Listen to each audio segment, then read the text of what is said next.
ଆଜି ସକାଳୁ ଉଠିକି ଖୁସି ବାପା ଖୁସି ସେବାରେ ଲାଗିଛନ୍ତି। କାହିଁକି ନା ଆଜି ଖୁସିର ମୁଣ୍ଡ ଏତେ ଜୋରେ ଜଟ ହେଇଯାଇଥିଲା, ତା ବାପା ଏବେ ତାକୁ ତେଲ ଫେଲ ମାରିଦେଇକି ପୁରା ଭଲସେ କୁଣ୍ଡା କୁଣ୍ଡି କରୁଛନ୍ତି। ଚୁଟି ଯେଉଁ ତାର ମ୍ୟାଗି ଭଳିଆ ହେଇଯାଇଛି, ତା ବାପା ସେଥିପାଇଁ ତା ସେବାରେ ଆଜି ଲାଗିଛନ୍ତି ସକାଳୁ ସକାଳୁ। ଆଉ ମୁଁ ମୋର ଗାଧେଇ ପାଧେଇକି ଠାକୁର ପୂଜା ବି କରିସାରିଲିଣି। ଆଉ ଏଠି ସକାଳୁ ବାପ ଝିଅ ଲେଟ୍ରେ ଉଠିଲେ ବୋଲି ତାଙ୍କ ଉପରକୁ ଟିକେ ଆଗ କ୍ୟାମେରାଟା ଦେଖେଇଦେଲି। ତ ତାଙ୍କେ ବାପ ଝିଅ ଏଠି ମଜାମସ୍ତି ହେଉଥାନ୍ତୁ, ମୁଁ ଚାଲିଲି ମୋ ରୋଷେଇ ଘରକୁ ଆସିକି ଆଗ ପାଣି ପୁରେଇ ନେଲି, ତାପରେ କପଡ଼ାକୁ ଫୋଲ୍ଡ କରି ରଖିଦେଲି। ସକାଳ ହେଲେ କାହାର କେଉଁ ଚିନ୍ତା, ମୋତେ କିନ୍ତୁ ଗୋଟିଏ ଚିନ୍ତା ଲାଗେ କେତେବେଳେ ମଟର ଚାଲୁ ମୁଁ ଆଉ ପାଣି ପୁରେଇବି। କାହିଁକି ନା ଏଠି ମଟର କେତେବେଳେ ଚାଲୁଛି କେତେବେଳେ ନ ଚାଲୁଛି, ଆଉ ଲାଇନ୍ର ବି ଭରସା ନାହିଁ। ସେଥିପାଇଁ ଆଗ ମୁଁ ପାଣି ଚିନ୍ତା, ତାପରେ ଯାଇକି ଯେଉଁ ଚିନ୍ତା କଥା। ତ ସାଙ୍ଗମାନେ ପାଣି ସକାଳୁ ଆଗ ଯେତେବେଳେ ଉଠିଲି ନା ଆଗ ପାଣି ପୁରେଇ ନେଲି, ତାପରେ ଯାଇକି ମୁଁ କହିଲି ସବୁ କାମ ପାଣି ପୁରେଇ ଦେଇକି ତାପରେ ଘର ପୋଛା ମାରିକି ଯାଇକି ଗାଧେଇକି ଆସିଲି। ଆସିକି ଠାକୁର ପୂଜା କରିସାରିଲା ବେଳେ ବାପ ଝିଅ ଉଠି ଯାଇଥିଲେ। ଆଉ ଏଠି ଦେଖୁଛ ମାନେ କାଲି ରାତିରେ ମୁଁ ବୁଟ ଆଉ ଘୁଷି ମିଶ୍ରିକୁ ପାଣିରେ ପକେଇଥିଲି। ତ ଖୁସି ବାପା କହିଲେ କି ଆଉ ଖରା ବି ହେଉଛି ନା, ଆଉ ପେଟ ଥଣ୍ଡା ରହିବ ଏଗୁଡ଼ା ଖାଇଲେ। ତ ଶାଶୁ ମା ବି ଫୋନ୍ କରି କହିଥିଲେ କି ଆଗ ସକାଳୁ ଉଠିଲେ ମିଶ୍ରି ପାଣି ପିଇବ, ତାପରେ ଯାଇକି ଯେଉଁ କାମ କରିବା କଥା କରିବ। କାହିଁକିନା ଏତେ ଜୋରରେ ଯେଉଁ ଓଡ଼ିଶାରେ ସାଙ୍ଗମାନେ ଖରା ହେଉଛି ନା, କହିବାକୁ ନାହିଁ। ଆଉ ମୋ ଶାଶୁ ମା ସେଥିପାଇଁ ଡରିକି ଆମକୁ ଫୋନ୍ କରି କହୁଛନ୍ତି କି ସକାଳୁ ଉଠିଲେ ଆଗ ମିଶ୍ରି ପାଣି ପିଇବ, ଦିନ ଯାକର ଯାହା ଖାଇବା କଥା ଖାଇବ, ତାପରେ ମିଶ୍ରି ପାଣି ପିଇଲେ ପେଟ ଥଣ୍ଡା ହେବ ବୋଲି ମୋ ଶାଶୁ ମା ସେଥିପାଇଁ ମୋତେ ଫୋନ୍ କରି କହିଛନ୍ତି। 3 ଜଣ ଯାକ ସକାଳୁ ଉଠିଲା ପରେ ଆଗ ଯେମିତି ମିଶ୍ରି ପାଣି ପିଇବ ବୋଲି ମୋ ଶାଶୁ ମା ମୋତେ ଫୋନ୍ କରିଥିଲେ। ତ ମୁଁ ଯେହେତୁ ଠାକୁର ପୂଜା କରେ ନା ସକାଳୁ, ସେଥିପାଇଁ ମୁଁ କିଛି ବି ପାଣି ପିଏନି। ଆଉ ଡାଇରେକ୍ଟ ପୂଜା କରିସାରିଲା ପରେ ହିଁ ଯାଇକି ପାଣି ଆଉ କି ଯାହା ଚାହା ପିଇବାର ଥିବ ପିଉଛି। ସାଙ୍ଗମାନେ ଖରାଦିନ ପାଇଁ ଏଠି ଆମର ମିଶ୍ରି ଆଉ ଭୁସିକୁ ମିଶେଇକି ଏଠି ପିଆଗଲା। ଆଉ ଭୁସିକୁ ଆକ୍ଚୁଆଲି କ'ଣ କୁହାଯାଏ ମୁଁ ତ ଜାଣିନି, କିନ୍ତୁ ମୋ ଶାଶୁଘର ଆଡ଼େ ଭୁସି କୁହାଯାଏ। ଆପଣମାନେ ଯଦି ଜାଣିଛନ୍ତି ନିହାତି କମେଣ୍ଟ କରିବେ। ମିଶ୍ରି ପାଣି ପିଇ ସାରିଲା ପରେ ଖୁସି ବାପାକୁ ପଚାରିଲି କ'ଣ ଜଳଖିଆ ବନେଇବେ। ଖୁସି ବାପା କହିଲେ କି ଆଜି କିଛି ବି ବନାଉନି, ଆଉ ମୋତେ ଖାଇବା ପାଇଁ ଇଚ୍ଛା ନାହିଁ। କାହିଁକି ନା ସେ ବୁଟ ଖାଇ ଦେଇଛନ୍ତି, ତ ସେ କହିଲେ କି ମୁଁ ଆଜି ଆଉ କିଛି ଖାଇବିନି। ମୁଁ ସେଥିପାଇଁ ସକାଳୁ ଜଳଖିଆରେ ଆଜି କିଛି ବି ବନେଇଲି ସାଙ୍ଗମାନେ। ଆଉ ଦ୍ୱିପହରେ ଆଜି ପଖାଳ ଖାଇବି ବୋଲି କାଲି ରାତିରେ ଭାତ ବଳି ଯାଇଥିଲା ନା, ମୁଁ ପଖାଳି ଦେଇଥିଲି। ଆଉ ଟିକେ ମେଘୁଆ ପାଗ ବି ଅଛି, ଟିକେ ଖରା ପାଗ ବି ଅଛି, ତ ପଖାଳ ଖାଇଦେବି ବୋଲି ଭାବିଲି। କାଲି ସନ୍ଧ୍ୟାବେଳେ ଯେହେତୁ ଅଟା ଆସିଥିଲା ନା, ମୁଁ ଡବା ଧୋଇକି ରଖିଥିଲି ସକାଳୁ, ତ ତାକୁ ପୁରେଇ ବୋଲି ଏବେ ଡବା ଯେହେତୁ ଶୁଖି ଯାଇଥିଲା, ଏବେ ମୁଁ ପୁରା ଅଟାଟାକୁ ପ୍ୟାକିଂ କରିଦେଲି। ଆଉ 5 କିଲୋ ଅଟାଟା ନା ମୁଁ ଜମାରୁ ବି ଟେକି ପାରୁନଥିଲି। ଆରଥର ଡବାଟା ଟିକେ ଓଦା ହେଇଯାଇଥିଲା ବୋଲି ନା ସାଙ୍ଗମାନେ ମୋ ଅଟାଟା ଟିକେ ଖରାପ ହେଇଯାଇଥିଲା। ଆଉ ସେଥିପାଇଁ ଏଥର ଡବାଟାକୁ ଗୋଟେ ଦିନ ପୂର୍ବରୁ ଧୋଇକି ରଖିଦେଇଥିଲି, ତ ପୁରା ଶୁଖି ଯାଇଥିଲା।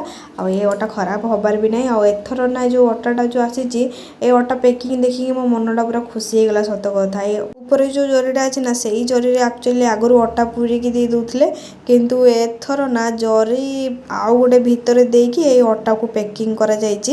ଆଉ ମୁଁ ସେଇଟା ଖୁସି ବାପାକୁ ଡାକିକି ଦେଖାଉଛି। ମୁଁ କହିଲି ମୁଁ ଫାଷ୍ଟ ଯେତେବେଳେ ଦେଖିଲି କି ଟିକେ ଜରି ବାହାରିଲା, ମୁଁ କହିଲି ଅଟା ଭିତରେ ବୋଧେ ଜରି ବାହାରିଲା, ସେଥିପାଇଁ ଖୁସି ବାପାକୁ ଡାକିକି ଦେଖାଉଥିଲି। ତ ଖୁସି ବାପାକୁ କହିଲି ଜଲ୍ଦି ଦୌଡ଼ିକି ଆସ। ତ ଯେତେବେଳେ ଦେଖିଲି ପୁରା ଜରିଟାକୁ ଫାଡ଼ିକି, ତ ଗୋଟେ ଜରି ବାହାରିଲା। ଆଉ ମୁଁ କହିଲି ଦେଖ କେତେ ସୁନ୍ଦର, ଏଥର ପୁରା ସେଫ୍ଟିରେ ଅଟା ପ୍ୟାକିଂ କରୁଛନ୍ତି, ଆଉ ବହୁତ ବଢ଼ିଆ ବି ଲାଗିଲା। ଖୁସି ବାପା କହିଲେ କି ହଁ ଠିକ୍ କଥା। ଆଉ ଖୁସି ବାପାଙ୍କ କମ୍ପାନୀରେ ବି ଏମିତି ଜରି ବନାଯାଏ ନା, ସେଥିପାଇଁ ତାଙ୍କର ଏଠି ବହୁତ ନଲେଜ ଅଛି। ତ ସାଙ୍ଗମାନେ ଯେମିତି କହିଛି ଦ୍ୱିପହରେ ଆଜି ପଖାଳ ଖିଆ ହେବ ନା, ସେପଟେ ଆଳୁ ଦେଇଛି, ଆଉ ପ୍ରେସରରେ ଖୁସି ପାଇଁ ଖିଚୁଡ଼ି ବସାଇ ଦେଇଛି।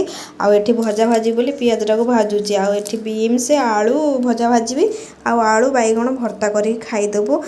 ପଖାଳରେ ଆଉ କିଛି ଖାଇବା ପାଇଁ ଇଚ୍ଛା ନାହିଁ, ବାସ୍ ଖାଲି ଗୋଟିଏ ଭଜା ହେଇଗଲେ ବି ଚଳିବ। କିନ୍ତୁ ଖୁସି ବାପା କହିଲେ ଭର୍ତ୍ତା ବି ଟିକେ କରିଦେବୁ, ଯେହେତୁ ବାଇଗଣ ଗୁଡ଼ା ଶୁଖି ଯାଉଛି ନା, ତ ସେଥିପାଇଁ ମୁଁ କହିଲି ହଉ ଠିକ୍ ଅଛି। ତ ବାଇଗଣ ଆଳୁ ଟମାଟୋ ଭର୍ତ୍ତା କରିନେବା, ଆଉ ବାସ୍ ଏଇ ଗୋଟେ ଭଜା କରିକି ଖାଇନେବା। ଖୁସି ଆଉ ତା ବାପା 2 ଜଣ ଯାଇଛନ୍ତି ମନ୍ଦିର ଆଡ଼େ ବୁଲିବା ପାଇଁ। ଆଉ ଯେହେତୁ ଛତିଶଗଡ଼ରେ ଆଜି ପାଖରୁ ନବରାତ୍ରି ଷ୍ଟାର୍ଟିଂ ହେଇଗଲାଣି ନା ସାଙ୍ଗମାନେ, ଏଠି ମେଳା ବସିବ, ସବୁ ହେବ। ମୁଁ ଆପଣମାନଙ୍କୁ ଧୀରେ ଧୀରେ ମୋ ବ୍ଲଗ୍ରେ ଦେଖେଇବି। ଆଉ ମେଳା ତ ଆଜିଠୁ, ମାନେ ଆଜି ନବରାତ୍ରି ମଙ୍ଗଳବାର ନା 9 ତାରିଖ, ଆଜିଠୁ ମେଳା ବସିବା ଷ୍ଟାର୍ଟିଂ ହେଇଗଲା। ଗୋଟେ ଦୋକାନ ବସିଛି ବୋଲି ଖୁସି ବାପା କହୁଥିଲେ, କାଲି କହୁଥିଲେ ମୋତେ। ତ ଆଜି ଖୁସିକି ନେଇକି ଯାଇଛନ୍ତି, ମନ୍ଦିର ବହୁତ ଭିଡ଼ ଥିଲା ବୋଲି ସେ ମୋତେ ଭିଡ଼ିଓ କଲ୍ କରି ଦେଖାଉଥିଲେ।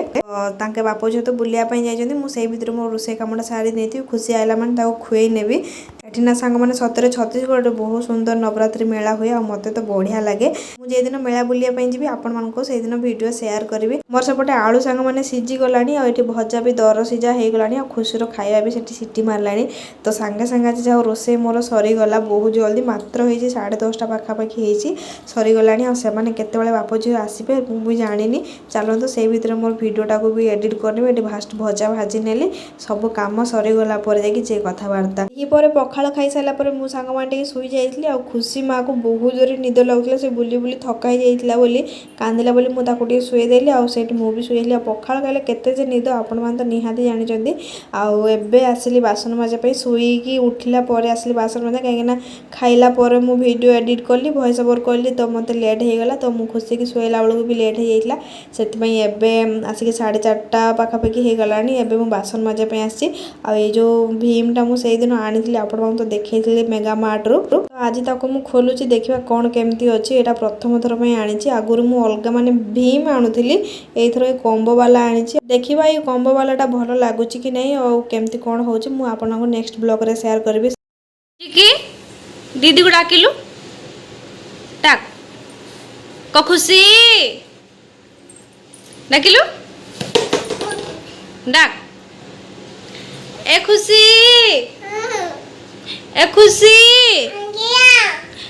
चिकी चिकी ए चिकी आज्ञा चिकी ए चिकी दीदी को डाक कहलु खुशी डाक क खुशी चिकी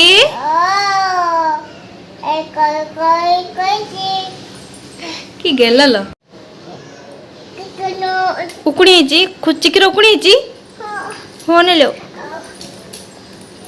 अरे चिकी चिकी डाकी दे दीदी को डाकी दे चिकी कौन क खुशी हाँ कुतू हो कहलु दीदी सुन मत दीदी डाक दीदी